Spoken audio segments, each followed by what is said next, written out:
მსოფლიოში ყავის ბაზარი წლიდან წლამდე მნიშვნელოვნად იზრდება, ის არა უბრალოდ სასმელი, არამედ ბევრისთვის ყოველდღიური ცხოვრების, კომუნიკაციისა და კულტურის ნაწილია. მოხმარება იზრდება საქართველოში, ოფიციალური სტატისტიკით, ქვეყანაში 2026 წლის პირველ კვარტალში თითქმის 14 მილიონი დოლარის 2000 ტონამდე ყავა შემოვიდა, რაც წლიურად 300 ტონით გაზრდილი მაჩვენებელია. ბაზარი, რომელიც მთლიანად იმპორტზეა დამოკიდებული, მგრძნობიარეა გლობალურ ტენდენციებთან მიმართებაში, თავად ბიზნესი კი ახალი რეგულაციების ამოქმედების მოლოდინშია. როგორ ვითარდება ყავის კულტურა ქვეყანაში, როგორ იცვლება ბაზარი და როგორ ხდება ბიზნესი ყავის ბაზარზე დაგეგმილ რეგულაციას, ჩვენ სტუმართან იულიუს მაინლის ოფიციალურ პარტნიორთან საქართველოში თამაზ მეგრელიშვილთან ვისაუბრებთ. მოგესალმებით ბატონო თამაზ, ძალიან დიდი მადლობა სტუმრობისთვის და თქვენი დროისთვის. ყავა არის პროდუქტი, რომელსაც საზოგადოების უდიდესი ნაწილი, თამამად შეიძლება ითქვას, მის ყოველდღიურობაში მოიხმარს. როგორია თქვენი შეფასება, როგორ ვითარდება ყავის ბაზარი ჩვენს ქვეყანაში? მოგესალმებით. დავიწყებ იმით, რომ ჩვენ წარმოვადგენთ ვენური ყავის ბრენდს საქართველოში, რომელიც 1862 წელს დაარსდა ვენაში და უკვე თითქმის 160 წელზე მეტია ოპერირებს მსოფლიოს მასშტაბით 75 ქვეყანაში. უკვე მეხუთე თაობა მართავს ამ კომპანიას და იგი დაცულია იუნესკოს ეგიდით, რომელიც არის ვენური ყავის სახლის კულტურა.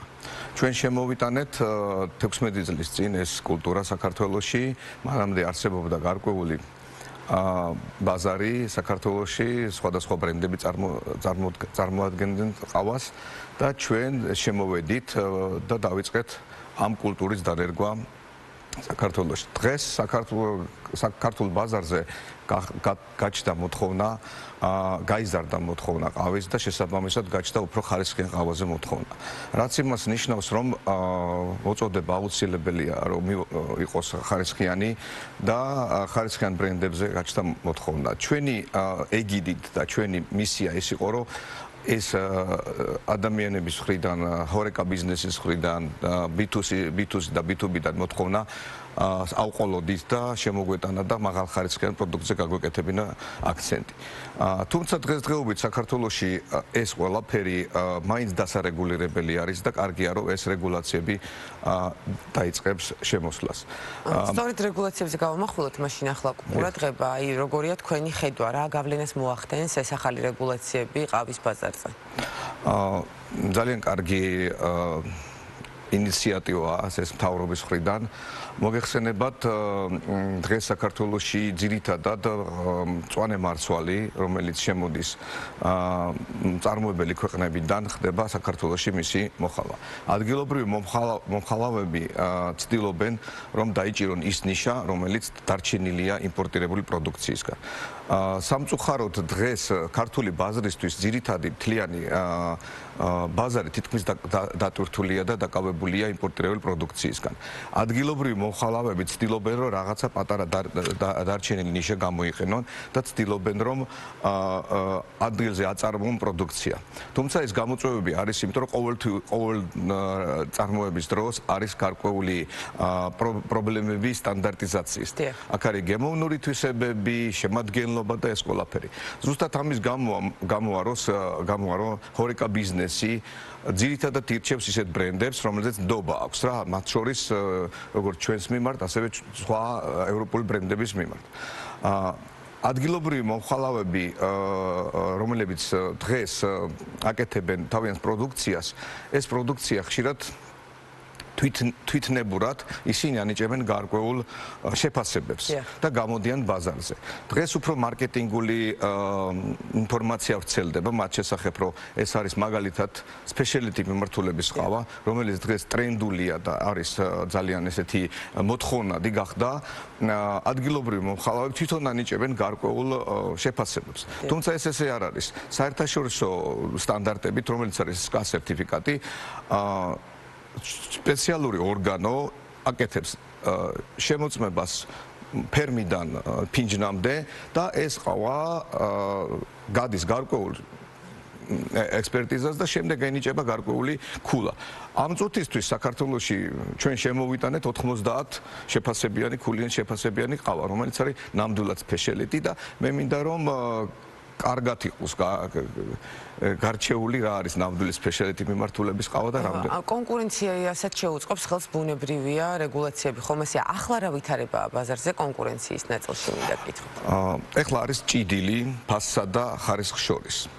მოგეხსენებათ არ შეიძლება სპეციალიტი ყავა და იმპორტული ყავა თქვათ იყოს იაფი, იმიტომ რომ მოგეხსენებათ 2025 წელს კლიმატური ცვლილებების გამო გარკვეული ცვლილებები იყო ფასებში და თითქმის ორჯერ გაიზარდა და რადგანაც საქართველოს ბაზარი დამოკიდებული არის იმპორტირებულ პროდუქციაზე, საქართველოს შეიგრძნო ყავის ფასის ზრდა.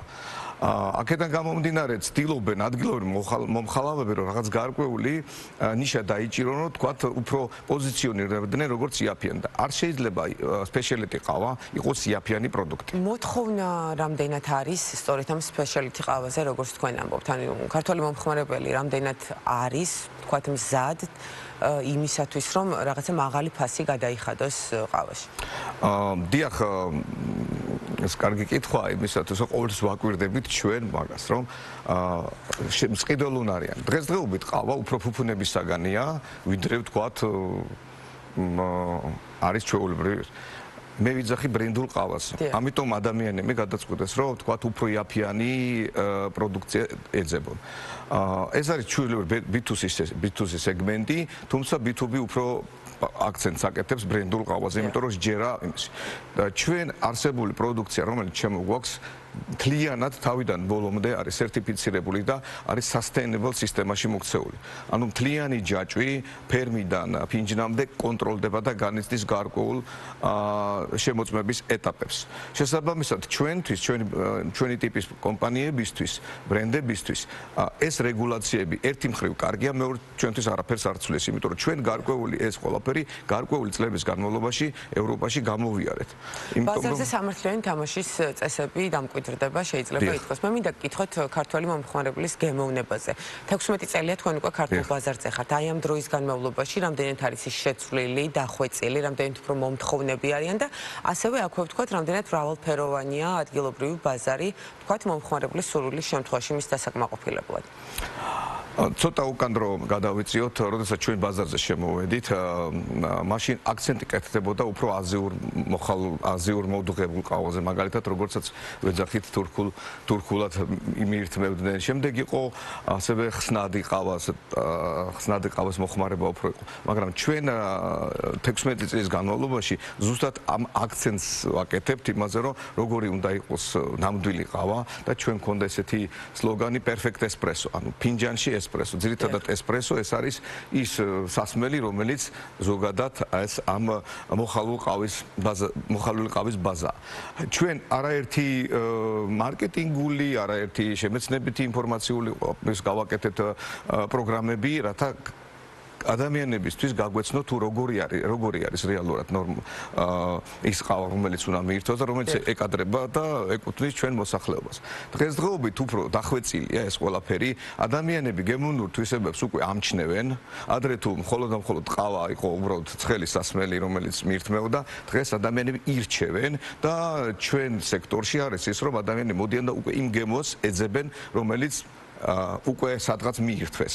და შესაბამისად ჩვენს მაღაზიებში არის ის, რომ მაგალითად ეს კონკრეტული ყავა უნდათ ამაზე ინფორმაციის მიღება, საიდან მოვიდა, როგორ. ეს ყველაფერი უკვე დახვეწილია ჩვენ კომპანიაში და კარგი იქნება საბოლოო ჯამში ეს რეგულაციები ძალიან კარგად წაადგება როგორც ბაზარს, ასევე ჩვენ მომხმარებელს.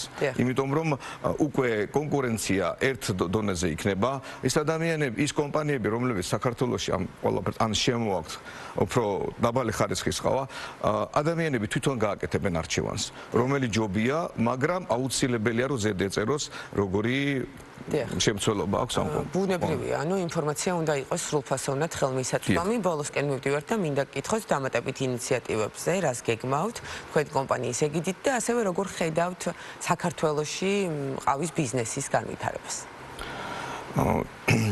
ჩვენ უკვე 2 წელია, არა 24-ში და 26-ში გავაკეთეთ ბარისტა კაფე, რომელიც ხელს უწყობს ბარისტების და ხარისხიანი პროდუქციის მომზადების мотивაციას და ინიციატივებს.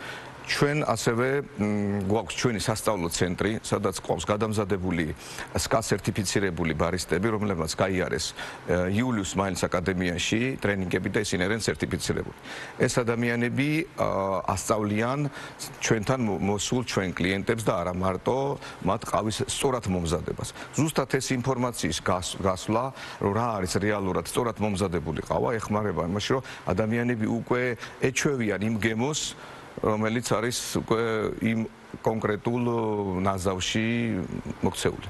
კი ბატონო, და რას გვეტყვით 16 წლიანი გამოცდილება და შემდეგ რა იქნება, როგორ ხედავთ ყავის ბაზრის განვითარებას და რამდენად დაჩქარდება პროცესები რეგულაციების გავლენით დადებითისკენ? გარკვეული წლების მერე ჩვენც მივალთ იქამდე, როგორც არის ეს ევროპულ ქვეყნებში. ეხლა დღევანდელი ბაზარი ითხოვს heritage პროგრამას, ითხოვს იმას, რომ როგორ არის ის ყავა ფერმიდან დღემდე მოსული და ასევე ბიოპროდუქციას. ეს არის ორგანული პროდუქცია, რომელიც ძალიან მოთხოვნადი ხდება. მომავალი იულიუს მაილის შეხედულებით ის არის, რომ ისევ გაიზრდება ყავაზე მოთხოვნა, ფასები მეტნაკლებად დარეგულირდა მსოფლიო ბაზარზე და რა თქმა უნდა, ტურიზმის განვითარებასთან ერთად საქართველოში B2C და B2B სეგმენტის განვითარებასთან ერთად საქართველოში მოიმატებს და ასევე აქცენტი გაკეთდება გემოვნურ თვისებებზე. კი ბატონო, გემოვნურ თვისებებზე და ხარისხიან ყავაზე, მით უმეტეს, როდესაც ბაზარზე არის ხარისხიანი არჩევანი. ძალიან დიდი მადლობა სტუმრობისთვის, გისურვებთ წარმატებას, რა თქმა უნდა, თამაზ მეგრელიშვილი, იულიუს მაილის ოფიციალური პარტნიორი საქართველოში იყო ჩვენი სტუმარი და საუბრობდით ყავის ინდუსტრიაზე ჩვენს ქვეყანაში, რომელსაც როგორც გავიგეთ რეგულაციის პირობებში უახლოეს პერიოდში ბევრი წარმატება ექნება წინ.